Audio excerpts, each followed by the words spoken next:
पाकिस्तान ने भारत पर हमला किया तो क्या होगा? क्या भारत पाक को जंग का ख्याल अपने दिमाग से निकाल देना चाहिए?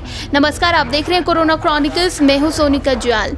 सवाल ये है कि अगर परमाणु हमला होता है तो क्या होगा? आपने टेलीविजन पर बहुत सारी चीज़ें सुनी होंगी इस बारे में, जैसे कि सुब्रमण्यम स्वामी जो राज्यसभा सांसद है बीजेपी के, उन्होंने कहा था अगर परमाणु हमला होता भी है तो इसमें ज़्यादा से ज़्यादा 10 करोड़ भारतीयों की जान जाएगी। परमाणु युद्ध की संभावना बहुत कम है, लेकिन हुआ तो इतने लोगों के मारे जाने के लिए हमें तैयार रहना चाहिए।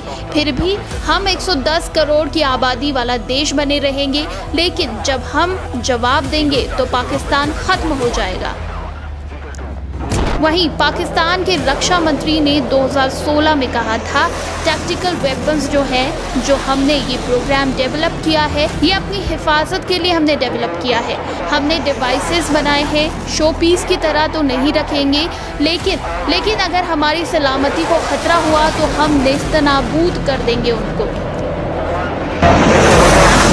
6 o'clock, 120, Roger. Weapons on. Cruise. Exiting back. Target destroyed. Eagle, full formation.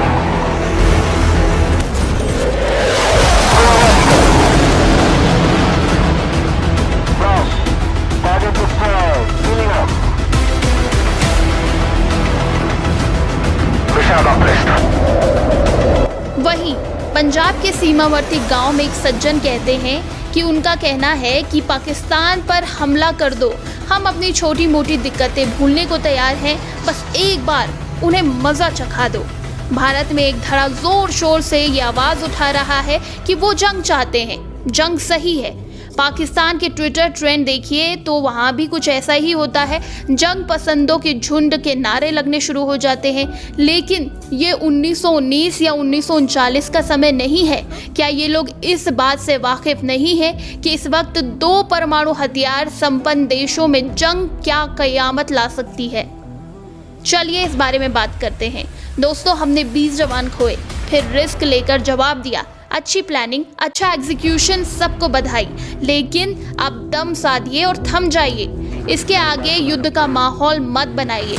70 सालों में 5 जंग हम लड़ चुके हैं, सारी समस्याएं बरकरार हैं। एक सर्वे के मुताबिक मौजूदा वक्त में जंग हो तो हर दिन 200 जवान इसकी भेंट चढ़ेंगे और 500 करोड़ का खर्च आएगा। बल्कि अब तो दोनों तरफ से परमाणु बमों की धमकियां भी तैर रही हैं। हम भी सीना फुलाकर कह रहे हैं हो जाने दो। और जोश में आप कह सकते हैं कि हमारी सेना पाकिस्तान को आराम से हरा देगी, इसकी संभावनाएं भी ज्यादा है। लेकिन जब पाकिस्तान हार की कगार पर होगा तो क्या गारंटी है कि वो अपना आखिरी अस्त्र नहीं आजमाएगा?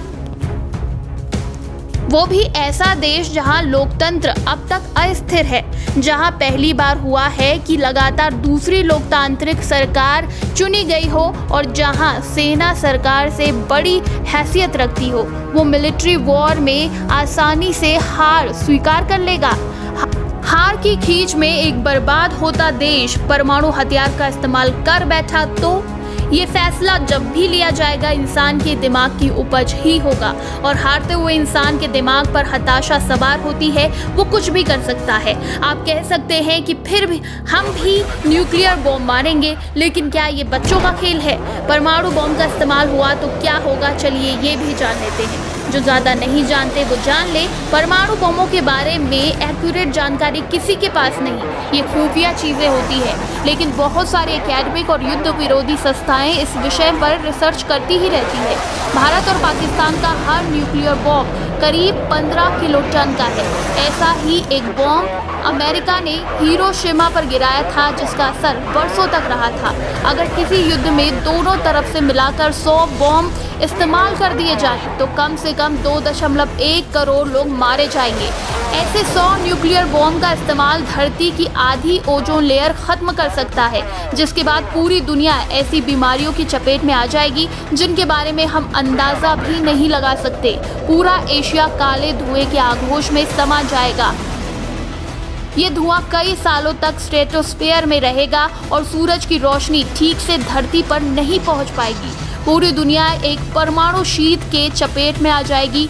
मॉनसून और खेती का चक्र तबाह हो जाएगा। बचे हुए लोगों को भी भूख से मरना पड़ेगा।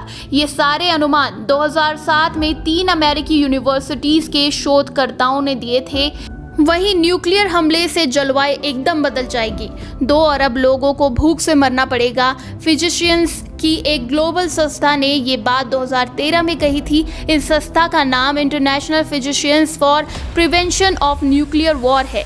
इसीलिए जैसे ही दूसरे ताकतवर देशों को पता चलेगा कि न्यूक्लियर वॉर के संकेत मिल जाएंगे, वो ज़बरदस्त हस्तक्षेप करेंगे। यह हस्तक्षेप सैन्य भी हो सकता है। हमारी सारी कूटनीतिक कमाई एक झटके में कूड़ेदान में चली जाएगी। उसके बाद आप लाख कोशिश कर लीजिए, अंतर्राष्ट्रीय मंच पर हम एक बिगड़ैल देश बन जाएंगे, कोई घास तक नहीं डालेगा। एक अनुमान के मुताबिक पाकिस्तान के पास 2015 तक 110 से 130 न्यूक्लियर बॉम्ब थे। 2011 में ये संख्या 90 से 110 मानी जाती थी। ये आंकड़े bulletin of the atomic scientist की एक रिपोर्ट में लिखे गए हैं। भारत के पास 110 से 120 न्यूक्लियर बॉम्ब है।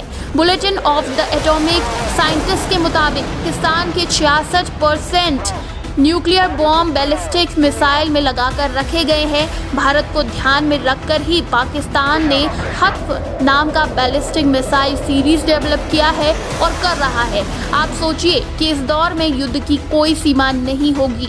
क्या 2 परमाणु बॉम्ब संपन्न पड़ोसी देश युद्ध का खतरा उठा सकते हैं? सर्जिकल स्ट्राइक के आगे बढ़ने का शोर मत मचाइए। जंग तो खुद ही एक मसला है सर। जंग क्या मसलों का हल देगा? आपको इस बारे में क्या लगता है? हमें नीचे कमेंट सेक्शन में ज़रूर बताइएगा।